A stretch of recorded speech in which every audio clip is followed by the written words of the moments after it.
Buen día, profesor en literofilosofía. Profesor, cuando nos encontramos con hombres como ese descendiente o que lleva el mismo apellido de Úrsula Iguarán, la de 100 años de soledad, Iguarán Pimienta, profesor, uno tiene que quitarse el sombrero, profesor. Nosotros estuvimos viendo una charla entre usted y él donde usted dice Pascalio y él dice es Pascasio Robinson. Pero yo le contesto, pero sí que estamos hablando única y exclusivamente de la tradición oral que se ha perdido, como un anciano con unos niños lo rodea y le habla de aquel Pascasio que tuvo que ver con la captura del comandante Barreiro. Ajá, sí, profesor, entonces usted lo habló de la tradición oral y poco importaba si es Pascasio o Pascalio y que eso sucede en las cuestiones lingüísticas y tienen hasta un nombre.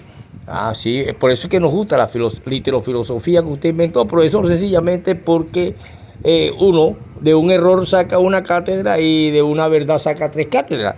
Y esa materia no la puede inventar nadie, sino un hombre escogido por el Altísimo. Por eso queremos hablar de el paso del lugar santo al lugar santísimo. Y esto tiene que ver con la santidad. Y tiene que ver con el Espíritu Santo. Y tiene que ver con las cualidades de santidad que pertenece un Dios que reemplaza a los demás dioses que habían en la cultura griega, en la cultura romana y en las culturas asirio-babilónicas y todas esas cuestiones, y el mundo va hacia unas evoluciones más hasta que aparece el Hijo del Sol, que algunos opinan que es usted, profesor, que puede con la mente hasta hacer que el sol baje un poquito más o se echa a un ladito o algo así, profesor.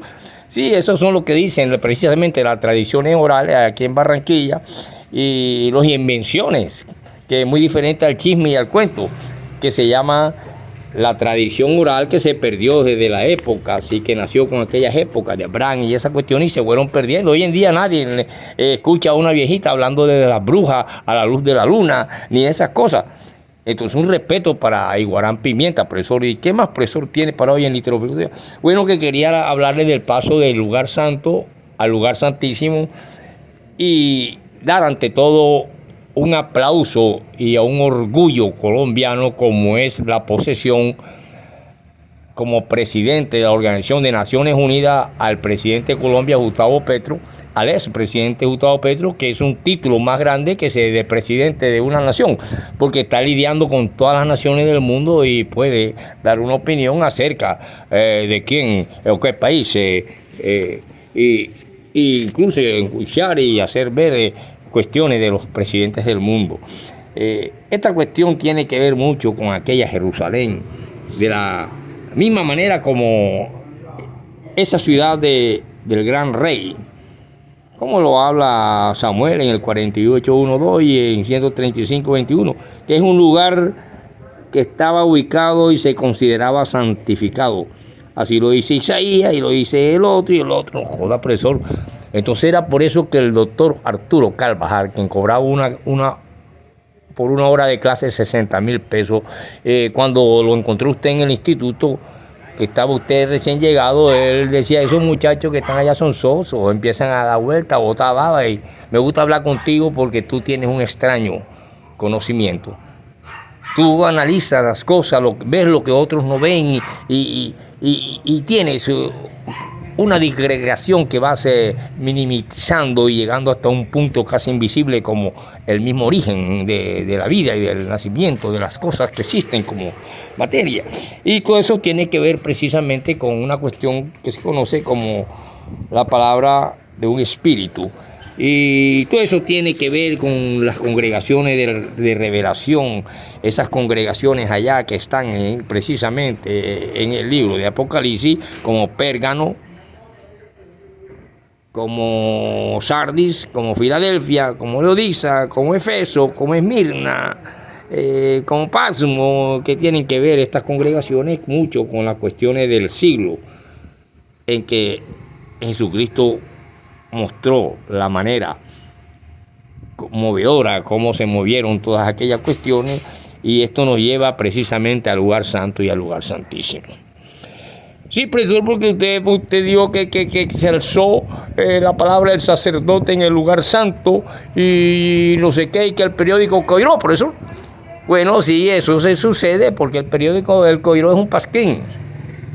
Es un periódico, como todo, como género menor, que circula en Italia y en las congregaciones cristianas católicas.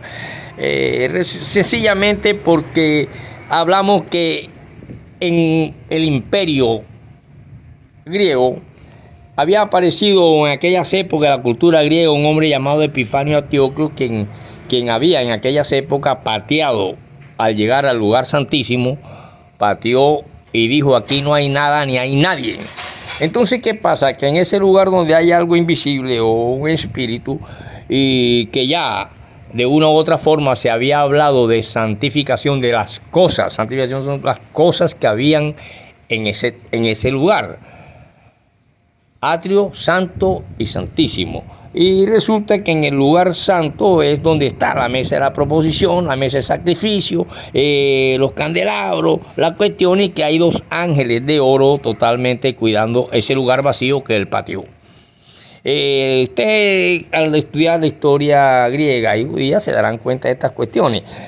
Por lo tanto, llega un momento en que podemos analizar que si hay un lugar santísimo y hay un objeto sagrado que es la ley, posiblemente estaba siendo cuidado en el medio por esos ángeles, y una sábana o una cortina dividía el lugar santo del santísimo. Por lo tanto, en literofilosofía vemos que cuando se dio la clase pasada que no hay ninguna equivocación, sencillamente la literofilosofía necesita hacer una cátedra de una equivocación y 3 cátedras de una verdad. Por lo tanto, Pascasio, el muchacho que se llama Pedro, realmente, y que él captura al que es el comandante, este hombre, este muchacho, este ser, es real y estuvo en la historia de la independencia de Colombia por las armas, porque el 20 de julio fue por cuestión diplomática. Por lo tanto, así de esa manera, realmente aquellas tortolas, aquellos pajaritos, aquellos camellitos, aquellas cosas que se sacrificaban, carneritos, etcétera, etcétera, llega el momento en que es el ser humano el que es sacrificado. Y es esa carne sacrificada, de olor fragante su sangre, quien llega al lugar santísimo cumpliendo la ley, y por lo tanto la ley se convierte en carne santa y la carne santa se convierte en carne ley. Y por eso se determina que otros libros que no expliquen esto en teología se conozcan como apócrifos, porque ya perdería la santidad esa carne que se conoce como santa y que fue precisamente elegida donde nace el periódico El Coiró, que no es una atalaya. Entonces, oiga, profesor, pero por eso es que el profesor, el mismo doctor Arturo Carvajal, con usted se sentía que estaba hablando con alguien que es diferente y tartamudo como el antiguo Moisés o algo así. Sí, querido estudiante, solamente quería decirle eso, que esa tradición oral que tenían nuestras abuelas, bisabuelas para echarnos cuentos y leyendas, se ha perdido hoy en día, y por eso el mundo anda disparateado y no tiene idea. Y solamente cree lo que le dice Caracol, lo que le dice la otra cachetona de Blue Radio, de Semana, y toda esa porquería. Pero no te dicen que el orgullo más grande lo tiene Colombia ahora, que hay un ser de América Latina que está en la Organización Nacional de la ONU, donde no ha llegado nadie. Y que por lo tanto eso es más grande que patear un balón, como lo patea el negro Espriella o un Jame o cualquiera de esas cuestiones, que son baratelas. Esos balones y esas cuestiones son baratelas de mafias organizadas, testaferratas, y que no tienen nada que ver con el sudor honrado del trabajador para producir una mercancía y para recibir un salario, y que estas economías tienen que ser llevadas por grandes economistas para que llegue a la humanidad el agua, la salud y las diferentes cosas, y por eso se lucha. Pero también hay que saber que en la Tierra Santa, tanto como en Irak, en Irán, en África, en Oriente, en China, en Japón, en Roma, en Grecia, etcétera. Y por supuesto los judíos y los humanos son esa carne santa que ha penetrado al lugar santísimo a través del mismo poder y la misma fuerza de un ser invisible que se encuentra en el lugar santísimo, y por eso la cortina de lino se rompió. Hombre, profesor, ¿cómo interpreta usted esta cosa? Pero eso no lo interpreto yo, sino la iluminación precisamente de las cosas santas y sagradas que habían en ese templo, y que en literofilosofía tenemos que unir la filosofía, la literatura y la historia de los pueblos. Hombre, profesor, verdaderamente usted es el Hijo del Sol, el nuevo Dios viviente.